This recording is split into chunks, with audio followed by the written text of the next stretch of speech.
बिस्मिल्लाहिर्रहमानिर्रहीम। इस इलाके के सारे भैन भरा कूक पाकिस्तान कूक के हुसैन भट्टी साहब से बाकी नुमाइंदे मुबारक के हकदार ने कि उन्हें एडा सोहना इकट्ठ एडा सोहना पंडाल सजाया।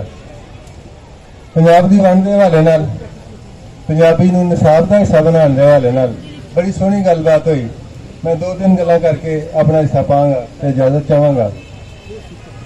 लहजे के हवाले नाल गल हुई कि जी जुबाना बना दित्तियां गईयां, उन्होंने नां दे उत्ते वखरा पंजाब नूं तकसीम करन दीयां गल्लां हो रही ने।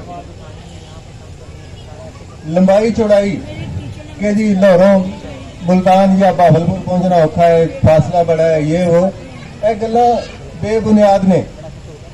कल साडे सामने एजेंसियां जो पाकिस्तान इंतजाम हुई तो उन्होंने KPK का हिस्सा बनाया गया।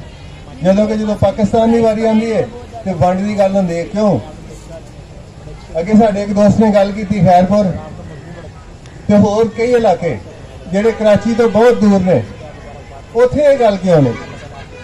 इसलिए इस बुनियाद को असीं इनकार करने और पंजाब की वंड ना मंजूर करने। मुढ़ली पढ़ाई पंजाबी विच कुरान की मंग जिन्ना जोर फड़ चुकी है, जिन्ना साडे पंजाबी भैणां ते भरा इहदे नाल अपनी हाँ च हाँ मिला चुके ने, बड़ी खुशी वाली गल है और उम्मीद लग पई है कि साडी जिहड़ा मंग है वो छेती पूरी हो जाएगी। पंजाबी हर सतह ते पढ़ाई जाण दी साडी मंग है। बहुत सारे इलाकों सिंधी सिंध हुण एक मंग उन्होंने की है कि जी जिहड़ी मर्जी जमात होए, जिहड़ी मर्जी डिग्री होए, नाल उन्हां दी सिंधी जरूर होएगी। तो साडा एक मजमून के तौर पर क्यों नहीं? साडे एक दोस्त इस्लामाबाद तो आए, उन्हें आख्या जी 3जी क्लास तो पंजाबी पढ़ाने की असां इजाजत दे दी है या गल तोड़ रहे हैं, पहली जमात तो क्यों नहीं?